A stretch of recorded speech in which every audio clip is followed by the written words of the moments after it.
People like the idea of containing you, not loving you. Matter of fact, they like the idea of being with you, but to actually be with you, oh no, they rather run away with the tail between their legs. To love you is to take accountability, because you're a person who plays no games. You're a person who loves direct communication. If you're not a person who speaks effective communication, it just won't be, and that's just how you roll. You love nothing but the truth. You walk for the truth. You advocate for the truth, and you strive for nothing but authenticity. We live in a fabricated world, in a society where people wear social masks, but you, as transparent as you are, make people uncomfortable. You see, when you're real around those who are fake, it runs them away, because to be real, you're indirectly asking for reciprocity. But if a person only goes as far as to treat you as deep as they met themselves, what makes you think they're going to stick around for the long run? See, it's up to that person to dig deep, to be able to, no, not even up to that person. People have to do introspective work, have to dig deep in order to be around you. I'm not saying that you're better than nobody. Hell no. Excuse my language. Humble yourselves. Therefore, under the mighty hand of God, though in due time he will exalt you. I believe that's Galatians 6:9, if I'm not mistaken. I don't know. But we know that God resists the proud and give grace to the humble. And being humble is very imperative in order for you to even continue to thrive and navigate through life. Because, again, to be on a pedestal, in fact, the funny thing is, you don't think you're better than anybody. Maybe you come off that way, but you don't mean to. God knows your heart, okay? And this is for everybody. Whether it's wicked or it's pure, God does know your heart. But you cannot allow people's perception of you to affect who you are as a person, right? Humans' biggest problem is miscommunication, misunderstandings. Our biggest situations all stem from misunderstandings. But again, not to get too far off topic, people just like the idea, entertaining the idea of being in your presence rather than actually to be with you, right? And the whole time, this whole dissonance thing, they do have there's something about you that you have this magnetism. The magnetism and knowledge that you have, right? The magnetism that you have attracts people. It attracts both light and darkness, but at the same time, the fact of the matter that is, since your presence, mere presence alone, not like you go around verbally saying this, you are who you are, right?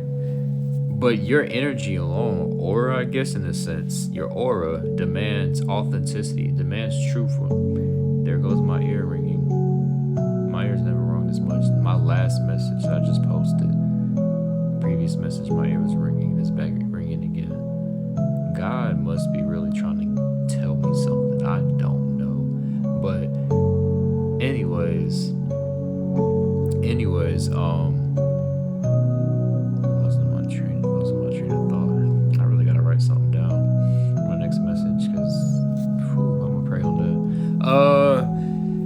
Anyways, don't let nobody contain you. Do not let anybody contain you. And again, that's what I was saying. Your presence alone demands that. The authenticity demands you to be able to just be vulnerable. And a lot of people aren't ready to be vulnerable because they don't even know their damn selves, okay? What makes you think somebody's going to treat you accordingly? Treat you how you're supposed to be treated if they don't even know themselves? Understand this. The methods in which people use to contain you is oftentimes through witchcraft, manipulation, which is witchcraft in itself. Try to belittle you, and maybe try to, in a sense, like my last message, make sure you do not see yourself for who you are, because you're a powerful person. But if the enemy can manipulate you and try to contain you, put you in a box that you're not meant to be kept in, you're gonna outgrow that box. Maybe at one point you were in that box. Maybe at one point you did try to fit their mold. But remember, we're not here to please man. We're here to please God. And there is no person on this earth that can put you into heaven or hell. We live for God, not for man. Doesn't matter your status. Doesn't matter how much money you have. Doesn't matter you have all these things. Doesn't matter if you're just more fortunate. No, at the end of the day, these material things don't matter. When we die, we can't take them with us.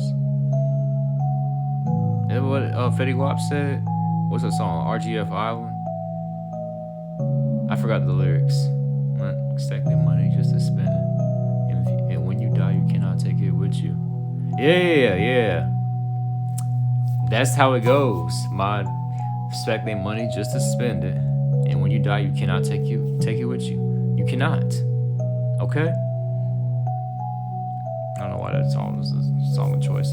But point of the matter is, don't let nobody, I don't know how many times I gotta reiterate, but do not let anybody put you in a box. You don't belong in a box. You got big dog energy, big body Benz energy.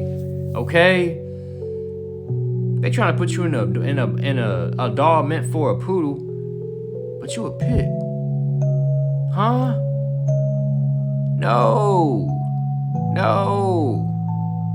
Trying to fit you in a size for a little Yorkie, little Chihuahua. No.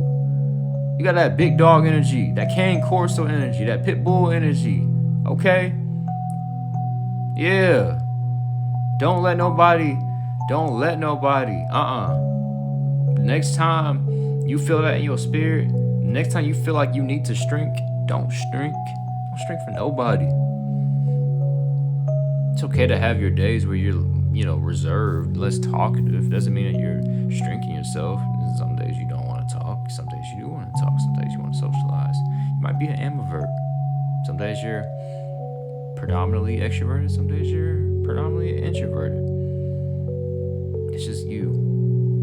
But in the day, you still be about authenticity. You only speak if you need to, right? But